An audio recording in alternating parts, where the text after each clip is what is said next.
You are watching Midnight Movie Talk live from where else? You know it, Los Angeles here on this Sunday night. The spectacular is in effect. Huge show tonight as we are celebrating $1 billion at the box office. More on that in a second. I want to run through the show quickly. We're going to do box office. My reaction to, for those people that say, I hate every film. That Erick Weber, he hates every single film he sees. Oh, no, I don't. We're going to talk about one I really liked here tonight, as well as I am convinced I know who should be the next James Bond, the next 007. I will lay forth the case tonight on Midnight Movie Talk. Also, Barbie test screen today in Los Angeles. We're going to show you the email that went out inviting people to come to the screening and some reaction from people that actually saw it today. It's a huge show, but we do start with this. Super Mario has hit $1 billion worldwide, and that is cause for celebration, y'all. We're talking about 490 domestic, 532 million overseas, or internationally, whichever you prefer, for a grand total of $1.022 billion. The first movie of the year to cross $1 billion globally, and Variety's still sitting here going, only 5 pandemic era blocks. Shut up, Variety. Pandemic era. Stick a sock in it. It's over. We don't want to hear it anymore. Stop. But this is $1 billion. This film continues to kick ass. It's down like 33% this weekend, which is a really strong hold again. And it sets up perfectly for Guardians Volume 3. This coming Thursday night, you get a chance to see Guardians V3. You know how I feel about the film. If you missed the stream from the other night, go watch it. It's a tight 30-minute react to the film, not a review, even though now the review embargo is out. But I think we do a good job. We don't ever give the film away. That's what we never want to do here on Midnight Movie Talk. But look, Guardians is in the perfect spot because it was a slow weekend outside of Mario. We had a bunch of films that underperformed. We're going to talk about those in a second. But that is very good for Guardians 3 because we always say the wave theory. It goes in waves. If you just had a gigantic, colossal wave come through, a huge film, you don't want to be on the other side of that because it takes all the oxygen out of the marketplace. And Guardians is in the perfect spot because we've had a couple of weekends of quietness. And because of such, this film is going to do better than a lot of you expect. I want your predictions. I'll give you my prediction a little later in the show, but come in with your predictions. One of the films that did not do well this weekend is a film that I was not high on. Sisu. Lionsgate put this thing out. It made what was the number here? Let me get the exact number. It was low. I mean, it was like 3.3 million. Which is not good. And it's not a great film. It's a one-note, kill the Nazis film. Great, that's fantastic. But it feels like 2 hours, it's 90 minutes. But the film that I really want to focus on here tonight is Are You There, God? It's Me, Margaret. Okay, so this is a film, Judy Blume, really a classic children's book. I never read it, but I know it's held in very high regard from young readers across the world for how many decades now? Since 1970. This film is very strong, and it hinges on one person, and this person will be a huge star, and if not now, very soon. It is Abby Ryder Forston. She has to carry this film. She has to bring it with every emotion you can imagine because she's playing it's a coming-of-age tale, and this is a real throwback film. It's got a sweet heart to it. Someone said it's faith-based. I disagree. Sure, there's God, there's Judaism in it, there's all religion, but it's not a faith-based film. It doesn't ram it down your throat like some of them we've seen over the years. This is Judy Blume. I mean, we all grew up as kids reading those. I read Super Fudge, okay?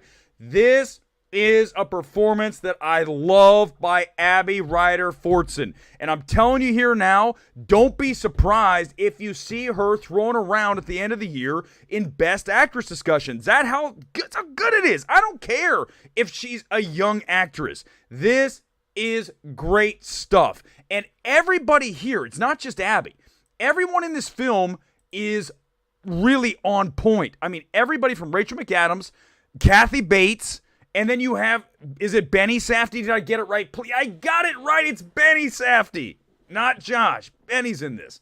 And all the young actresses alongside. Elle Graham has a super powerful a scene in the middle of this film. It's very good, okay? So I'm going to tell you right now what your homework is for tonight. Your homework for tonight is to get out and support this film, Are You There, God? It's Me, Margaret. This film did not perform well this weekend. I mean, it was like 6 million. And here's the problem. Here's why films like this are struggling at the box office.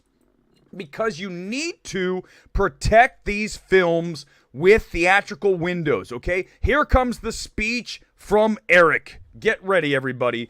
You cannot allow films like Are You There, God? It's Me, Margaret, to be thrown out into the marketplace and then put it on streaming 17 days later. This kind of film needs to be protected. The old days, it was 90-day window.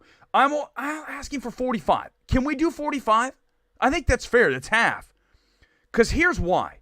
When you tell people it's going to be on streaming in 2.5 weeks, 3 weeks, they're going to wait, especially for a film like this that does not demand to be seen on the big screen. But we need to continue having films like this made. And the only way to have that happen is if we protect them with 45-day windows. I'm telling you, the studios, you gotta do this, or you're gonna destroy small films like this. Look what happened to Polite Society this weekend. Did you see that? That thing went to $800 a screen. And you know why? Because Focus and Universal has taught the audience that if they hang out for a couple of weeks, they can get it at home. How do you expect a film like Polite Society, or the film that I haven't seen that I'm talking about, Are You There, God? It's Me, Margaret? How do you expect these films to succeed if you don't protect them? So your homework assignment this week, before it leaves theaters, hopefully it'll be there at least 2 weeks. Are You There, God? It's Me, Margaret. It is absolutely charming, and you will have an absolutely enjoyable time at the movie theater. Really one of my favorite films of the year. Very surprised that I'm here saying that. So anybody who comes in with, Erick hates every movie that comes out, he's just a hater. I'm sorry. I just absolutely raved about Are You There, God? It's Me, Margaret. So don't come in here with that.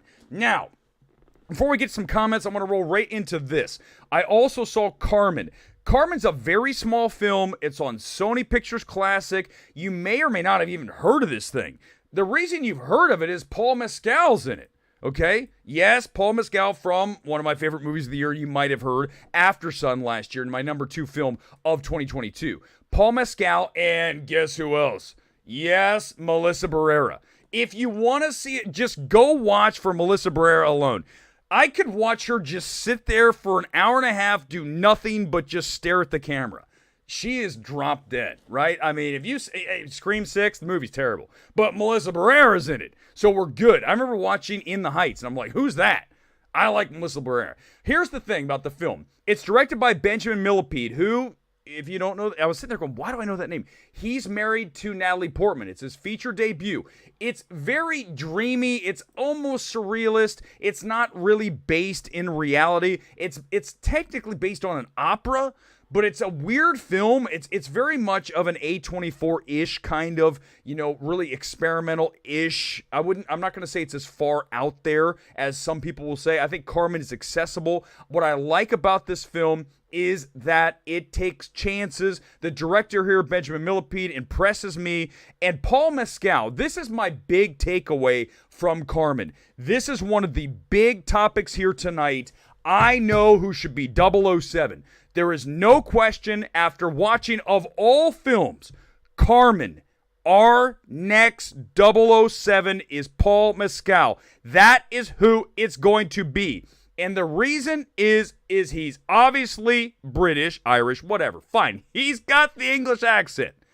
He also now has a really nice physicality to him. He, in this thing, he's shirtless. And I'm like, okay, what do you need to be Bond? You gotta look physically able to kick someone's ass. And that's why we're rolling into the physique critique here. And it's Paul Mescal as 007. When I show you the shirtless pictures, if you haven't been here for a physique critique, this is your night. We are officially, haven't done this in weeks, but it's time. Here's Paul Mescal. I didn't know he'd been hitting the gym.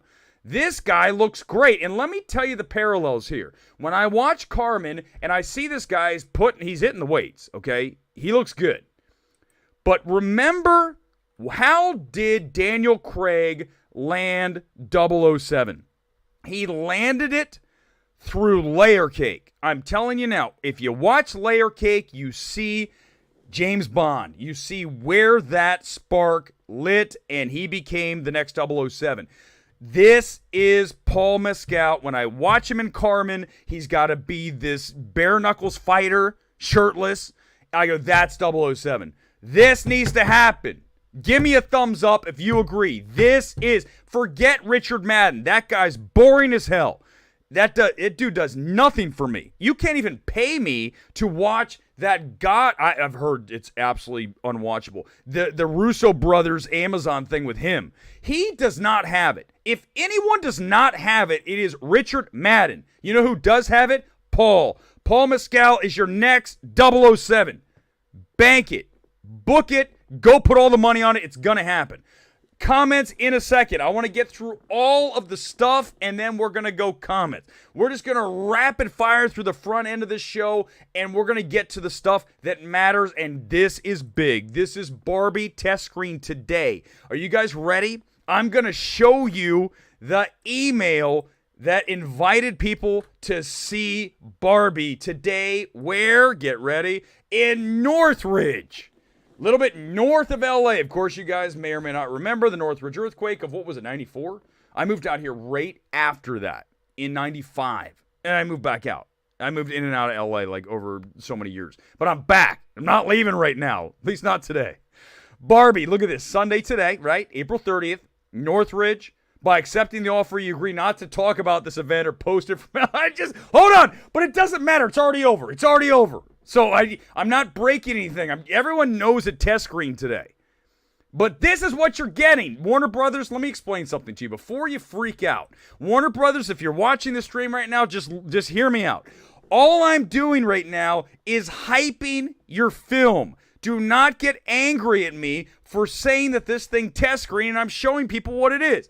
Because this takes the lid off and people want to talk about it. Let's do it. Let's give your film publicity because I got some good news for you in a second. Here's the synopsis. To live in Barbie land is to be a perfect being in the perfect place. Unless you have a full-on existential crisis. Or you're Ken, starring Margot Robbie as Barbie and Ryan Gosling as Ken. This comedy is expected to rated PG-13 because they don't know yet. They're trying to figure this thing out. But look what you had to do. If you wanted to come, you had to bring a 9 to 14-year-old kid. So what does that tell you? That tells you that Warner Brothers is making this movie for kids. They want kids to be part of the audience. So they want to get their reaction to the film. Did it work for you? Okay? So that was today. Now, I talked to someone who saw Barbie. And largely positive coming out of it.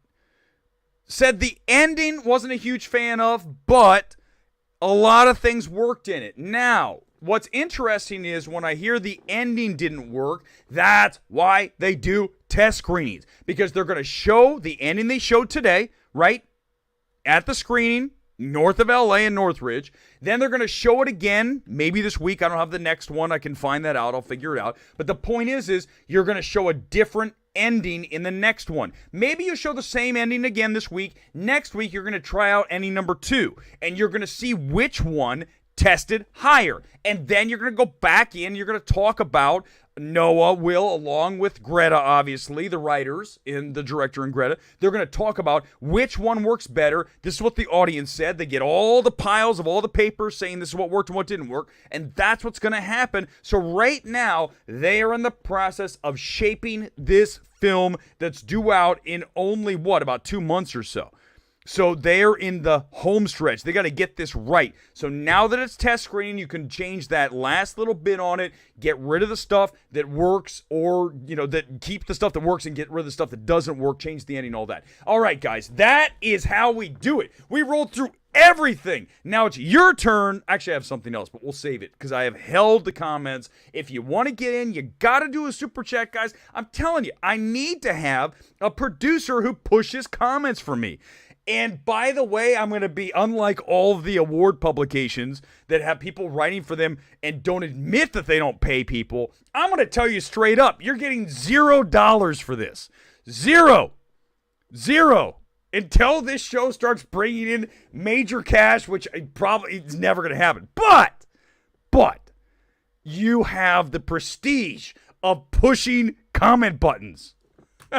If you want to do it, seriously, hit me up. Because it's becoming, it's unmanageable. It's unmanageable outside of super chats. All right, let's go to it. I'm gonna do my best. So if I don't hit your comment, don't get angry with me. I'm doing my best here. Let's see. I'm going to look for something about Mario or whatever. Okay, like Eric Weber calls for Paul Rudd as James Bond. Aaron, watch it. No, we're not doing it. Dan Stevens, nope, not physical enough. Doesn't look good. No, 100%. Worldwide appeals, no brainer for, okay. Yes, 100%. Guardian Galaxy 3, you're going to have it at 850 to 900. Yeah, worldwide, I agree with that. Guardians will be like Ant-Man 3 in box office, great opening, huge drop. Yes, that's a great point, Real. Thank you. Let's drill down on that. It's a great one. I wanted to get to that. Here is what is going to happen with Guardians. I've seen it. If you haven't watched the stream yet, go back and watch it. But I'll just tell you my thoughts as quickly and concisely and condensedly as possible. This is a film that has many great things going for it, but there are also things that it's too overpacked. There's too much stuff in this film. It needed to be streamlined. Now, here's what's going to happen. It's going to end up like all these Marvel movies, no matter what the cinema score is, no matter what the word of mouth is, it's going to end up doing insane, a really strong number. Okay, I'm going to put it at least 140. I know a lot of people have 125. I'm taking 140 because it's Guardians. Look at the last Guardians. Let me pull it up here. The last Guardians open. No, forget about one, because one was a weird situation. Nobody knew about the film. Let's look at Guardians 2. When you look at Guardians 2, this is the kind of opening you're probably going to be looking at. This is $146.5 million for the 3-day weekend back in 2017. Now, I will concede that we were still building towards Endgame. There was much more momentum in the MCU back with Guardians 2 than Guardians 3. That is trying to literally create its own momentum, because Ant-Man 3, even though you guys know I enjoyed the film, I had fun with it, most people didn't. And in box office really trailed off.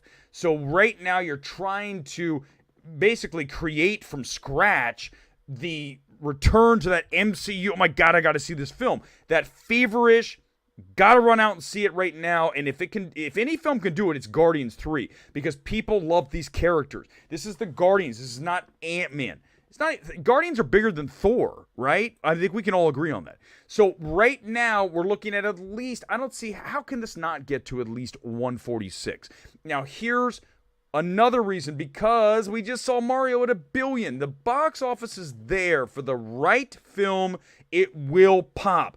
And this is perfectly positioned right here for a big opening, because we've had nothing for several weekends. I mean, when you have films like Are You There, God? It's Me, Margaret, Sisu, Polite Society, Evil Dead Rise, none of these are big films, okay? John Wick 4 obviously was, by the way, at 175. It's now the highest grossing John Wick film. No surprise. It's the best John Wick film, so we're excited about that. But when you look at This film, it's perfectly situated right here. It's ready to go. By the way, how about this? The big George Foreman movie absolutely tanked this weekend. But who wants to go see that movie? Should have come out like in 1994, like when the grill was big. It's missed its time. It's over. 800 for Guardians worldwide. I think it's higher. I think we're gonna go higher. I'd say 900 for this. MODOK for Best Picture. 875. You guys you're about 9, right? Now we're about there. I don't know about Indiana Jones. Kevin, that's a really interesting one. Indiana Jones, can that thing get to $1 billion? It's really going to depend on how strong the film is. I love James Mangold as a filmmaker as far as him. Here's what James Mangold does. The same thing that James Gunn does. They both set films that should not look realistic in very tangible, realistic worlds. When you watch Guardians, you see a director in James Gunn that is somehow able to create the world. The world building is so much more tangible and grounded because that speaks to his talent. And the same thing with James Mangold. Did you notice in trailer number 1 of Indiana Jones versus trailer number 2? What do you notice the biggest? I'm telling you, the first thing I saw was like, wait a second, this is 2 different movies. The first one was super heavy on the CGI. The second one looked like there was no CGI. They clearly heard all of us, me, everybody was saying the same thing. That CGI makes it look kind of crummy. They got rid of it, and that's what James Mangold does well. Go back and watch Logan, even though I think Logan has one of the worst villains in the history of any comic book movie. I mean, and that's why I'm worried about Holbrook, because Holbrook does one thing. He sneers. He's like, hey, man, come over here. I'm going to beat your ass. I'm like, dude, do something more. He's a very uninteresting actor to me, and that's why when I look at Madden, it's the same thing, uninteresting. We want actors like Paul Mescal, who is you're always wondering, that guy, there's something about him, because he's not a classic beauty, right? He doesn't look like a Ken doll, okay? Speaking of Barbie. He looks a little rugged, very much like Daniel Craig. If you didn't know who Daniel Craig, if you didn't know he was a big actor, right? If you just ran into Daniel Craig, you'd be like, that's kind of a tough-looking dude. You wouldn't look at him and say he's a, supermodel. And I think that's the benefit of someone like both Paul and of 007, of what's his ass. Yeah, I mean, they both don't look classically handsome. It's almost a detriment to look that good. And Craig doesn't, Mescal doesn't. They have a little bit of an edge to them that's not so refined, and I think that is what makes them more interesting as actors. I'm telling you, Richard Madden does nothing for me. I can't believe that they cast that guy in a $300 million series directed by the Russo brothers. You'd have to pay me to watch that, because I can tell you, after watching The Gray Man, I don't ever need to see another Russo brothers movie. They have zero talent out. I'm sorry. You guys know I listen. You cannot make a movie like The Gray Man and expect anyone to ever want to watch one of your movies again. And the fact that Netflix wants to stay in business with the Russos and make another Gray Man tells me that everyone at Netflix has no fucking clue about what makes a good movie. And you wonder why their heads up their ass 24/7. Netflix, you need to fire like your creative staff. Get rid of all of them. I mean, I'm talking everybody, and reboot. If you want to, I'm here. I will walk into the meeting. You're gone, and you want to make Gray Man 2? You're absolutely history. Your card is actually deactivated now, and I'm getting security to walk him out of the building, or her, whoever, it doesn't matter. You're out. You're gone. It's an embarrassment. No, it's already over with Netflix. I can savage them as much as I want. I do not care. I'll watch The Killer whenever it is. And by the way, we're not going to talk about The Killer if it doesn't have theatrical. I'm not even going to bother. I don't even care, even though I love Fincher. If you're not going to go to bat for your film, David Fincher, if you're not going to go to bat for your film and to make it theatrical at AMC and Regal, then I can't even, I lose respect in you as a filmmaker. You have to go to Netflix and say, you're going to put this thing in theaters or we're never doing business again. I don't even care if you let me make whatever movie I want. I am a filmmaker and films belong in theaters. Give me a like. Give me a like. Do it, Fincher. Do not sit there and let Netflix do whatever. No, you're going to tell them to put it at Regal and AMC, or we're not going to bother with your film. All right, let's do it, Jeff. Margaret was charming as hell. Abby Ryder Fortson was fantastic. Obed has legs. This is a film, and we're back to Are You There, God? It's Me, Margaret. You guys need, please, I beseech you, go see this film this week, because this needs to be supported. This kind of filmmaking, this throwback, very just wholesome, likable. I had a great time watching this film. Because I didn't feel like I was being forced a message. I didn't feel like I was, it was just the film, the way it used to be. And I'll tell you, she is going to be a superstar. This Abby's going to be a superstar. That's the first time I've seen her. I think she was an Ant-Man, but I don't remember. Come on, it's Ant-Man. I'm talking about as an actress in a major role. She carries the film. She has to. She has everybody else alongside doing a great job, but she is next level. This is a performance that, no joke, at the end of the year, when I'm talking about Best Actress, I'm absolutely going to put her in there. I have no question. Is it going to have... Perks of a Wallflower did not have a huge box office, did it? I love Perks of a Wallflower. It's another homework assignment. That was one a few weeks ago. If you've not seen Perks of a Wallflower, and you want to know, how did Ezra Miller become a star? Not that you ever did, because you can see it, right? The kid's got talent. I mean, he's got demons, but he's got talent. Go back and watch Perks of a Wallflower. Like, my God, this guy. He just jumps off the screen, right?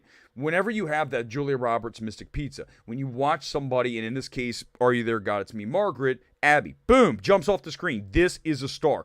They have something that you cannot manufacture. They just have it. And because of that, you are all in. And that was Ezra Miller in Perks of a Wallflower. That's a great film. The weird thing is that's one of those films that as a screenplay, I have my issues with it, certainly in the abuse. I think it's a very, wow, what a wild swing of a screenplay, right? I know it's a book, but just that tale.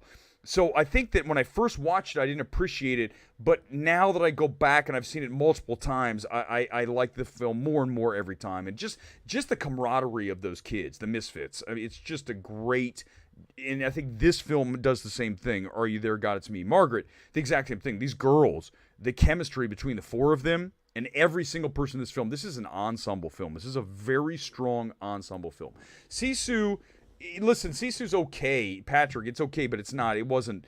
It was for budget. I'm talking about. I'm not even talking about like we could do the Beau is Afraid, right? At $35 million.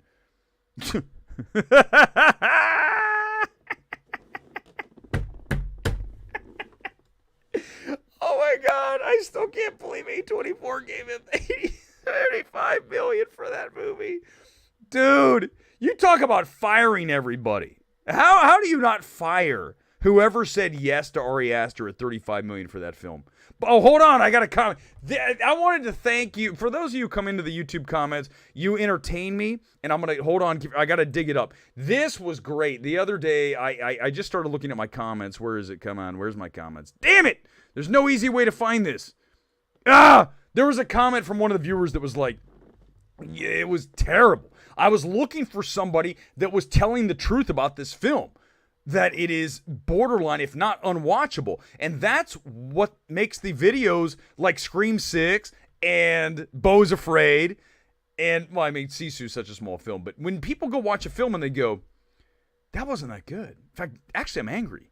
Who said this was bad? Because we know there's so many shills out there, right? There's so many. And they all want to say, it's Ari Aster, so it's good.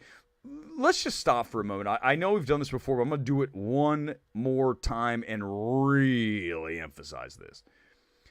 I don't care if you've made 10 masterpieces.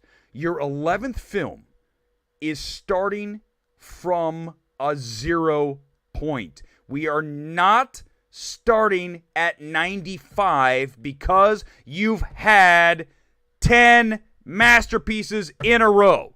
The 11th is brand new. We're wiping it clean. The slate's clean. We're at 0. We're going to start going up or down from absolute level. And too many critics now are like, well, it's Ari Aster, so it's got to... No, it doesn't have to be good. And Beau is Afraid proves it. If you go into a movie already giving points or raising your grade because of who made the film, you suck at your job. You're not objective. You have an agenda. Get out of the field. Just leave. We don't need you. We need people that walk into films with even playing, and we just go from zero. And too many critics are like, it's this person, so it's gotta be good. It's directed by a woman, so it must be good. No, it's good, and then it's directed by a woman. Doesn't matter. They are not even connected. They're 0% connected. Zero. If anyone ever tells you that we need to celebrate this movie because it's directed by a woman, you can disregard all of their opinions forever in the history of time. Doesn't matter. Nope. We are going to value the film because it's good, because it's well made, because the director is talented, not because of the sex or gender or same thing. Race doesn't matter. We're going to value everyone the same and base it on merit, the way the world should work, period. The world should not work on filling quotas. I don't care. Come at me. Do whatever you want to do. You know you'll never win that. You will never win that argument. And as soon as you start to bring that shit into my world, I'm going to tell you right now, what if sports ran like that? Hey, you know, we got a team over here, and we really feel like it's not diverse enough. But everyone's like the best at what we don't care. I want the quarterback to sit, and we need to have someone different in there because he's the best quarterback. Nope, we don't care. We want somebody. What? What are we doing? You know that's warped thinking. You're broken. If you think like that, you're a broken person. I'm sorry. There's no other way to do it. There's no other way to do it. You're a broken person if you think that you value someone because of the color of their skin, higher or lower. Or you value them because they are a man or a woman. No, no, no, and no. We value people based on what they bring to the table. End of discussion. I don't even care where they grew up, what color their skin is, it doesn't matter. Damn. God, it makes me so angry when people do that shit. How did this guy? I'm Tamron. I'm not complaining about women. Here's you and the point. Whoops, right over your head. Right over the head. Right over the head, dude. I'm not complaining about women. I'm complaining about people who say that women directors are good because they're women. No, they're not. They're good because they're good.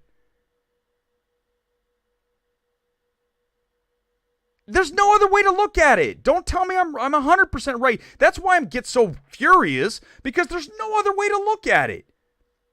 When I sat, here it comes again. You knew I was going to do it. When I sat through and I watched Rose Glass, and I didn't even know, by the way, who directed St. Maud at the time. I watched St. Maud on a screener, and I go, holy crap. Whoever directed this is talented. And then I went into IMDb, and it's like, Rose Glass, a woman. Didn't matter. My grade didn't change. Why would it change? Who gives a shit? What are you doing?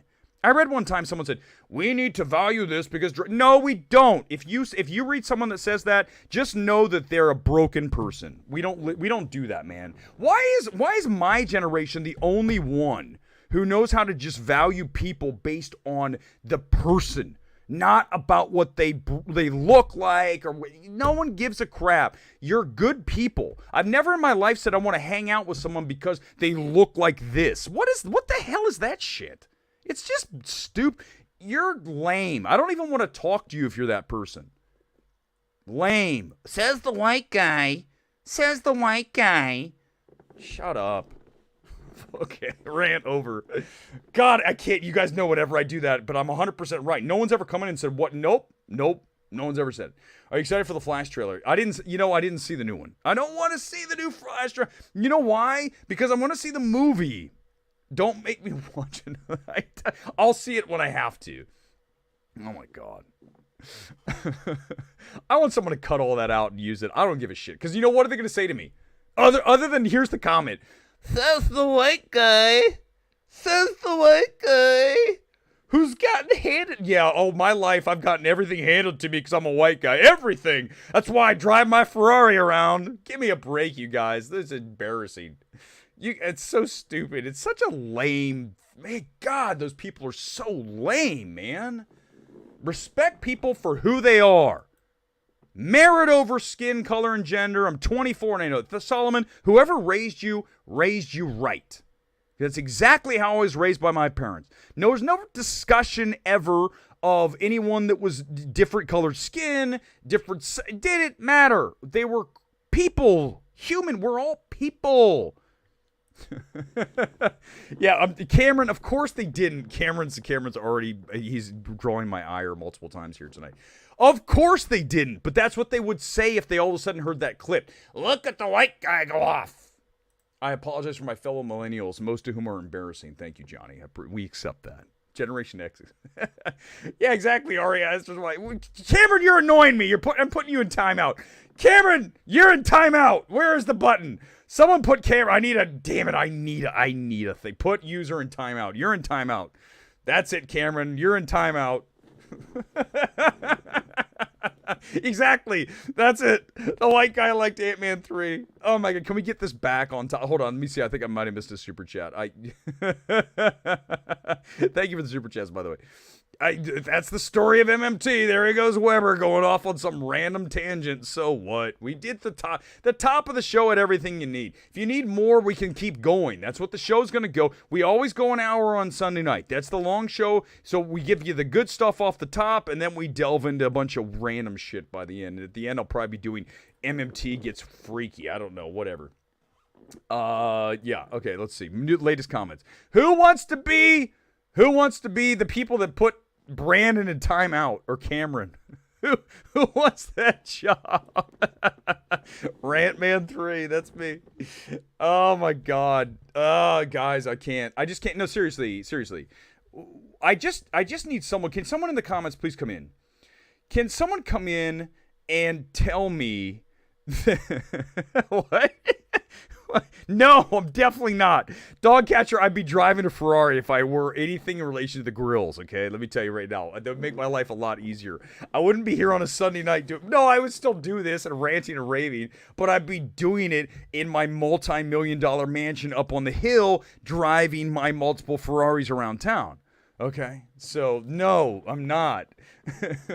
Make me a mod and I'll make all your dreams come true. Oh my God. I feel like we need to have a contest. Who can do the best modding? Oh wait. Oh no. Whatever. Tonight? Oh, thank you. So by the way, I want to mention tonight, I didn't get to this. Tonight's shirt, by the way, give me a thumbs up or down. Everyone please, will you please rate? I think we need to start doing this. Rate the football shirt. The soccer jersey tonight is Atletico Morelia from Liga MX Expansion. It's got, can you see, okay, you guys want to rate? Tell me what we got. What do we think? It's got a lot of orange. It's got some butterflies in there. Look, it's got plenty of sponsors on the side. I mean, this is something. I like the edgier the better for me now. I don't want to wear, thank you, Oliver. I don't want to just wear Man City. I want to wear random weird soccer teams / football, those of you overseas, Atletico Morelia. Thank you, thumbs up. I didn't, 10 out of 10. You guys, see? I didn't, but I said, let's take a chance. Let's roll with this. I saw it and I said, let's do it. If I was rich, he would leave all of us. No, I wouldn't. Actually, that's not true. If I were super loaded, I would still hang out at the Burbank 16 and the 8 and the 6. I would probably live somewhere up on the hill in Studio City because at least that's close to the valley. I wouldn't move anywhere near Gore and Pasadena. I mean, he's already too close how it is. Is there a super chat? Thank you. Look, you guys are already doing your job. Did I miss one? My God, hold on. Fool's Paradise. It's okay to laugh. What's Fool's Paradise? What the hell? Did I miss that? Hold on for a second. Let me find Fool's Paradise. What the hell is that? Is that the one I missed? Wait a second. I didn't watch it. I didn't watch Fool's Paradise. I didn't see it. It's Charlie Day. Hold on, let me pop it up here. It's Charlie. I didn't see this trailer. What studio is that? Okay, I'm watching it. All right, you guys know in trailers, I'm not a huge trailer guy. Hold on, there was something else I wanted to get here tonight. Give me a second. It was. Oh, this. Did you guys see this? Did you see this Wes Anderson Star Wars thing? Okay, hold on. Let me show you. So we can actually listen to this because it's not like copyright. It's everywhere. Hold on. Let me pop these up. Let me listen to it. I haven't listened to it yet. Let me make sure you guys can hear it. Tell me you can hear it. Give me a thumbs up. Hold on. Let me roll back. Here we go. No, I'm on the wrong thing. Give me a second. Sorry. Here we go. This summer, Wes Anderson brings you a side of the Star Wars universe you've never seen before. The Galactic Menagerie. Join this ragtag crew of unlikely heroes as they navigate the absurdity of the cosmos, challenge the Empire, and redefine what it means to be a rebel. Our mission is simple. You guys hear this? We steal the Emperor's artifact, save the galaxy, and maybe find ourselves along the way. For this mission, we'll need lightsaber, blaster, thermal detonator, paper airplanes, spare parts, and R2-D2. With a star-studded ensemble featuring the galaxy's most eccentric cast, the Galactic Menagerie is the most delightfully offbeat Star Wars adventure yet. Starring Timothée Chalamet, Scarlett Johansson, Edward Norton, Bill Murray, Jeff Goldblum, William Dafoe, Adrian Brody, and Owen Wilson. Wow. Coming to theaters this summer, may the Force be with you. I like it. That was good. That's impressive. You know what's impressed me the most about that is when you watch something like that, you go, someone like spent a lot of time making that. Like that's a lot. Like for me to spend that much time making something, I better be making some money off that.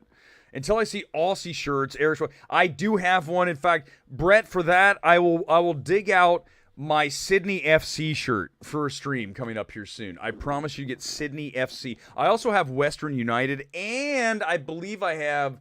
What's the other Sydney team? Western Sydney? I have three Australian football shirts. Make me the moderator of your live shows. Arkall, you've been here a lot, so I would think you'd be able to handle it. Did that guy put on timeout? Is he back? Alan, nobody says wow. For what? Oh, for the video? I don't know. Oh, okay, you guys are reacting to this. Sorry. I hope you guys could hear it. Wes Anderson. Okay, let's talk about Wes Anderson for a moment. So, for me, there's no question of Wes Anderson from a stylistic standpoint there's no one else like him. You talk about a singular directorial imprint. We talk about that all the time, right? When you watch a film by director X, a woman, doesn't matter. You go, that is like Wes Anderson's like, duh, right? Every one of his films, the way it moves, right? The tracking, the shots, the cinematography, the coloring.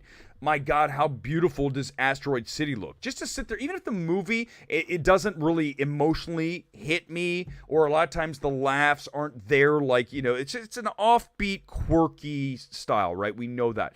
So even if that's not there, you're still going to be locked into the filmmaking. The direction of Wes Anderson is that singular directorial imprint that we're looking for, and I can't wait to see Asteroid City from that aspect. Now, I think a lot of his stuff doesn't work for me from a humor standpoint. I think the one that I enjoyed the most of his recently is the most recent, is The French Dispatch. And the reason that I enjoyed that film more than, say, go back to Grand Budapest, or what was the one with Bill Murray and they were Boy Scouts and all that? Moonrise Kingdom? Right? Okay, so go back and look at those, and then you look at French Dispatch. The reason I like that film more is it was cut into three things, right? It was three different articles, essentially.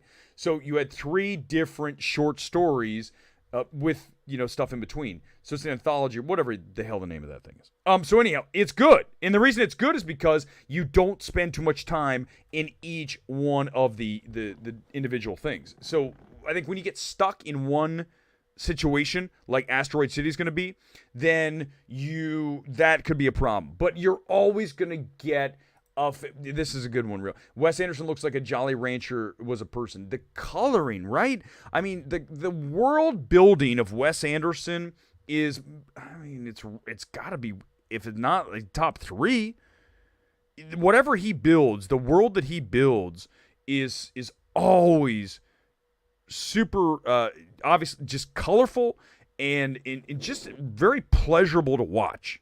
And that's what I saw when I saw Asteroid City. Ari Aster, the trailer. I didn't see the movie yet. Ari Aster needs an A24 need to be tarred and feathered by Cate Blanchett. Did you see it? Did you see Beau is Afraid? Oh, there's some letterbox reactions to Barbie tonight. Really? Are there? Hold on. Let's go look. I don't even have a letterbox account because I don't want more stuff in my life. I just want to do this. In fact, I might even stop doing Twitter. Like, it's just like, I just want to come on here and rant and rave. That's all I want to do. It's just easier. I don't have to just, here we go. We can put users in timeout. I can just rant and you guys can come after me and I'll use it as long as you're respectful. Okay, letterboxed. Let's put in Barbie. Can I find it? Okay, here we go. Hold on. There it is. Okay, we got it. We got it. Let's see if we got it. Now, here's the thing, though. Remember this, that these people, it's not verified that they even saw it, right? So let's see. Early predictions, I don't know. You guys have to send it to me in the chat. I can't find it. But again, when you look at, let's pull it up one more time. Here, for those of you who missed it earlier, this is the actual email that they sent out for Barbie today. So there's Barbie. This. By the way, if you accept the offer and you talk about it, we can cancel your confirmation. Can you imagine if I showed up there, Warner Brothers brass, and they would definitely? You kidding me? I would never be able to get in there, even with the disguise, even with a fake ID. They'd be like, sir, even if I had a 14-year-old kid with me, because remember, they said that you have to bring a kid 9 to 14. Let's say that there was some family had an extra kid, and I'm like, can I take one of yours because I want to see Barbie? I'd get in there, but everything looks, oh, shit, you're not allowed in here. You leave. And security, they would probably call the cops, and it would be a very ugly situation. So I didn't go to Barbie today, but I did talk to someone who did, and they largely liked it. There's some things. They didn't love the ending, but that's why it's a test screening. But here it is. You needed to bring a kid 9 to 14. If you had a kid that's 14 and a half, you cannot come to see Barbie. We want to see your ID. Your kid's 15? Nope. Your kid's 8? Nope. They got to be 9 to 14. And we want birth certificates. Expected to be rated PG-13. Well, of course it's going to be. The kids are 9 to 14. So you can't make it R. I think they're going to make an R-rated Barbie movie. I think Cameron is Ari Aster. Could be. Is Cameron back? I put him in a 5-minute time. Oh no, Cameron's back. Cameron's saying he's not Ari Aster. No, you don't wish. Cameron, you don't wish. Cameron just admit that Bo's Afraid is garbage. Exactly, Ari. But I enjoyed talking to you, Ari, at the A24 party a few years ago. I don't hate you. I just think that your movie was terrible. And that it's absolutely, thank you. It's terrible. It's a terrible. Cameron, I swear to God, I can't. We need to block Cameron again, everybody. I can't do it. I can't. I'm just trying my patience. There were two different Camerons here. Cameron's taking over. All right, put it no. Fine, whatever. Who cares if there were two? Well, actually, that does matter. Let me tell you why that matters. Because, look, this one says showtime's at 1. Wait a second. Does Cameron work for Warner Brothers? He says there's 2 screenings. Oh, you did not need a kid. Whatever. Well, the one I got says I need a kid, Cameron. God, Cameron's bothering me. Forget test screenings. Give me Weber's thoughts. That's what I'm saying, Gone Girl. That's what I said to them. Why wouldn't they just show it to me? Because here's the truth. Can I just say this? Why wouldn't they show me Barbie? Because, first of all, I would do it for a nominal fee. It would be, let's just be fair because I'm going to give you gold.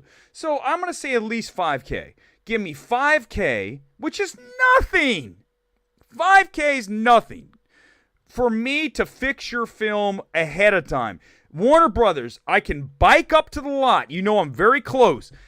Have me come in. I know the screening rooms. We can either go upstairs, downstairs. I don't care where you want to do it. Put me in the room. Get everyone else out. I will watch Barbie, and I will give you exact detailed notes on what stays and what goes, and it's only $5K. That's nothing. Are you kidding me? Today's test screenings had to cost hundreds of thousands, given all the research. You got to pay Nielsen and all the companies to do all the shit, the research. You don't need that. I'm the one-man test screening. Show me your movie. Name a movie. I would sit down. I always do this. How does Weber fix a film? Here's how we fix it. Bo is afraid. You fix it by not making it. That's how you fix it. That's the easiest fix you can do. Now, for films like The Gray Man, how do you fix it? As soon as I got done watching that, I'd say, you need to go back in and get rid of 75% of the edits and let things breathe. Now, give me my 5K. And then what would happen is I would start at 5, which is nothing. 5,000 is a joke for these studios. 5,000 for me to watch your film. I will give you notes. And then when my version of the film makes $1 billion at the box office, then I'm going to raise my fee to 50,000 per viewing, and I will still give you gold. And then when those films go on to make $1 billion, then the fee is 100,000 to watch the film. It keeps going up because I will have a batting average of 9,999.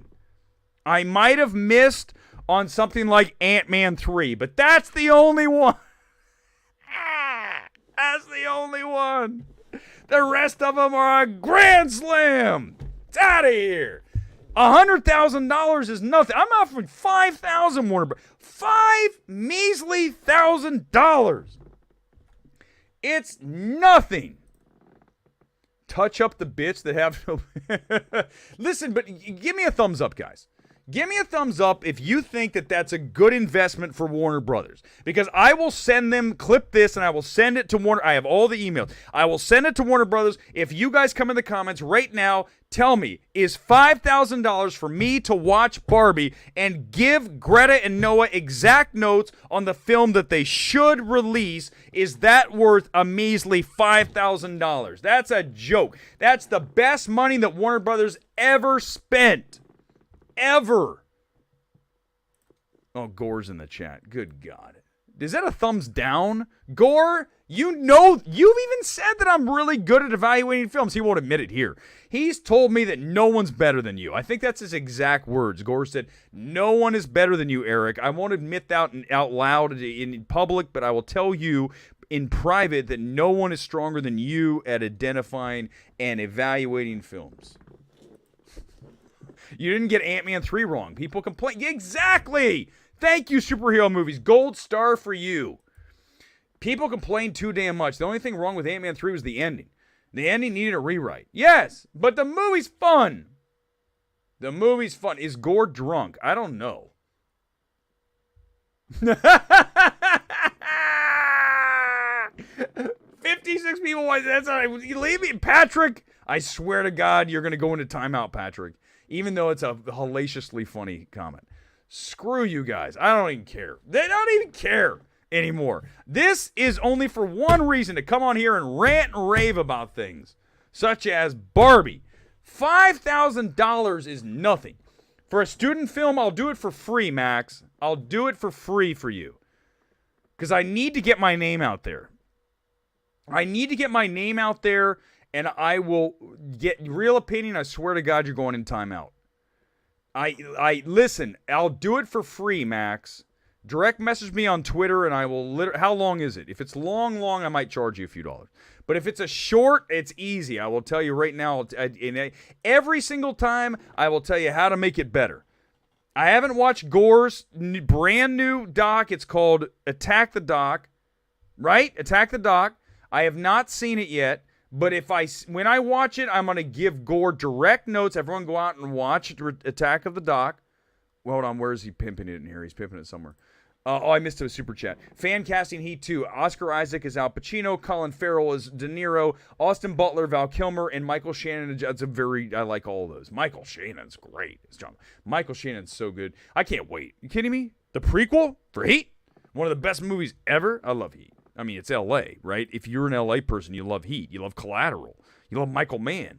Miami Vice is a super cool film. Not enough people like that film. I don't know why.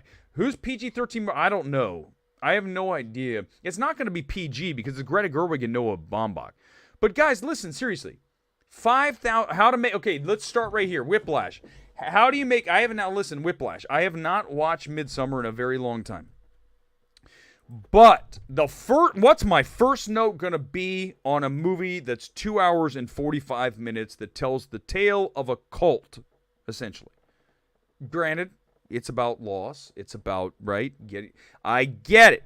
But essentially, you can bring that film in at 1:45. So we are looking at a film that is 1 hour too long. That's a lot of film to cut. So for that, here's what I would say. If you're going to ask me to cut an entire, let me get the exact runtime on that. If you're going to ask me to cut an entire hour, and I'm looking at this thing and I'm like, you're asking me to cut, then you're going to have to pay me a lot. Okay, it's 228. So it's 228. Okay, so I'm going to say we need to cut at least 40 minutes out of this. I want this at 150. So because of that, you need to pay me a ton. This is not a $5,000 or $10,000 job. If I have to cut 30 minutes out of your film, then you need to pay me. I would say this: for every minute, it's at least $1,000 per minute. That's just the starters, okay? So $1,000 a minute. So right now, you're looking at about $40,000 for me to go in there and to tell you where to keep and where to cut. And directors, that's nothing. For $40,000, you're going to get a better. I already told you, real opinion. How do you make Beau's Afraid better? You read the script and you say, "There's no way in hell we're giving you $35 million for this script." Ari Aster, because of your name, we're going to give you, and be generous here, $7 million.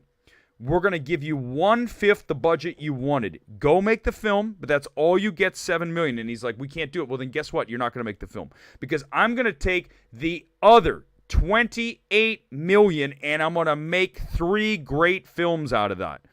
Or even 2. 1 great $28 million. Anything but Beau is Afraid. I would never have made that film with that script at that price. That is the problem with that film. Midsummer should have been a red flag. Exactly. It's 2 hours and 28 minutes. That's too long. Too damn long. The movie needs to be 150. No reason that film comes in at 228. The reason is that Ari Aster is infatuated with himself. He proved it. He proves it with Beau is Afraid, a movie that's for Ari Aster and a few geeks who don't even know what good film is. He said it's terrible. Where's my boy that I had to ban? It's not. It's a bad film. It is brutalizing. It is torturous. It is literally one of the worst films I've ever had to sit through. And here's why. For the 98th time, it's 3 hours long. If Beau is Afraid was 145, I would not hate it as much. The fact that he made it 3 hours and then doesn't even give any consideration to the audience and making a niche film at 3 hours that's not interesting beyond maybe the first 30 minutes, and then it's like, my God. Yes, you can post a link. We're almost done. 5-minute warning. We'll go 5 minute. 5 minute. I was invited. Listen, Gore. Listen, I'm gonna publicly apologize. I'm gonna say something. This is how I roll. Gore, I apologize for not coming to the premiere, but I want to make sure this is clear. You held a premiere in Orange County on a Friday afternoon. Do you know what the drive time down to Orange County is from Burbank on a Friday afternoon? You want me to tell you? I can show you. I actually took a screenshot. 2 hours and 25 minutes. I could have watched Midsummer on the way down to the premiere. That worked out perfectly. I didn't even plan that. Story of the show, we randomly stumble into greatness or really terrible stuff, such as me ranting and raving about people praising women directors for being women. I'm right. I don't care. Okay, the one that I have was for kids. But no, it's not just for kids. You had to bring a kid along, the one I just showed you. Do I need to show it again? Why in a world do I have to show something that literally shows that you have to bring parents bringing kids 9 to 14. There might have been another one, but why am I being told that it's not for? It literally says right there, Alex. Can you let's help Alex read, everybody. The age group: parents bringing kids 9 to 14. Do you see it? So if you don't bring a kid 9 to 14, you're not coming in to see the movie. Now, there might have been another one. I don't have that email. I'm going with the one I have. So don't tell me it's not just for kids, Alex. I live in a world now where I have something in front of me. It's like like living through COVID again. Here's the proof. Nope, don't look at that. That's not true. That's not it's right in front of you. Nope. That's not true. Nope. Not true. Because we no longer deal in a world of facts. We deal in whatever you make shit up. David, listen to me. Gore, I told you I'm sorry, is 2.5 hours. I was exhausted. Leave me alone. I always support Gore. I always do. I love Gore. I would cut 5 minutes from the Barbie invites reading time. That's good. That's good. Less than 5. Let's go. Those free thank you. Exactly. Did Ken say? I missed Ken's comment.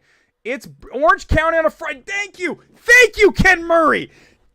Gore, in your face. Orange County on a Friday means you need to leave Thursday night to get to Orange County on a Friday. The worst possible day. If it was Saturday, I would have been there. I do have a mile limit. Gore's angry now. Gore, you know it. Dude, come on, man. I'm a Gore fan of the internet. Gore's definitely not married. Do you think good Lord, definitely not me either. You know, I think Gore and I we'd be a good married couple. We just constantly bicker. David, I swear to God, you guys are all getting out of here. All right, we're almost out. Exactly. You just thank you, Alex. You redeemed yourself. Listen. Let me say what I said before about this. If we got into this to be rich, right? If you got into being a movie blatherer to get rich, you picked the wrong thing. We're not married to each other. We just love movies. And tonight, let me bring it back to where we were. I'm going to bring it back to this, that you have a homework assignment here. And this is the reason that I started this channel over a year ago now. I was going to say seems like yesterday, but it definitely does not seem like it. It seems like a year ago. Is you need to go see Are You There, God? It's Me, Margaret. It is such an enjoyable film, and it has I literally just spilled my seltzer water. I was in the middle of a deep thought. It's just a film that we don't get a lot of anymore. We just don't get this throwback, non-agenda, blissful, almost just innocent film, and I really enjoyed my film. So when everybody comes at me and says, "You hated this movie, you hate all movies," look, there it is, along with John Wick 4 and Air. And Carmen's interesting for a lot of reasons. And How to Blow Up a Pipeline. This year, it's early, guys. We got forever to go. So right now, we're going to get a lot of films that don't do a whole lot for me. But then you're going to get a little prize here in Are You There, God? It's Me, Margaret. Go support it this week. Please do that. Ant-Man 3, if you haven't watched it, that's your other homework assignment. And also, yes, Patrick will throw this on here. Watch Attack of the Dog. Not Watch Attack of the Dog. It's Attack of the Dog. Chris Gore's, if he would have held the premiere in Burbank, I would have been there, documentary. And there... leave me alone, Gore. All right, guys, we'll see you back here Thursday. That's going to do it tonight. I'm exhausted. I've spilled my entire can of Mandarin this is my favorite thing in the world, and I literally just spilled half of it. So the show was fantastic until I spilled it. But until Thursday, I did spill my Walmart seltzer. No. And by the way, I want some love for this seltzer matching the football shirt tonight. Thank you so much. I'll see you Thursday night. We're going to talk about Guardians 3, the opening, what's it going to do, box office, your reaction. You'll get a chance to see it Thursday. If you've not watched the Guardians 3, spoiler-free, not a review stream, it's there for you. It's tight. Everything's there. If you missed anything from tonight, go back to the beginning. We really rattled off. The first 10 minutes moves, okay? The rest of the show was just insanity and random shit. The first 10 minutes is perfect. Go watch that if you want. Otherwise, Elizabeth Olsen would, first of all, if Elizabeth Olsen was at Attack of the Dog, I would have gone. I would have gone to the, I'm making it worse, aren't I? I'm making it worse by the minute. Gore's officially going to disown me. All right, guys, that's it. I'll see you Thursday night for our favorite big night. Whenever a movie opens up, we love the Thursday shows because it means you're getting out to see movies. We need a big one. It's been a while. Mario over $1 billion. Guardians, can it do big numbers? Can it get close to $1 billion? We'll discuss it Thursday here on MMT. Live from Los Angeles, Erick Weber, half can of seltzer saying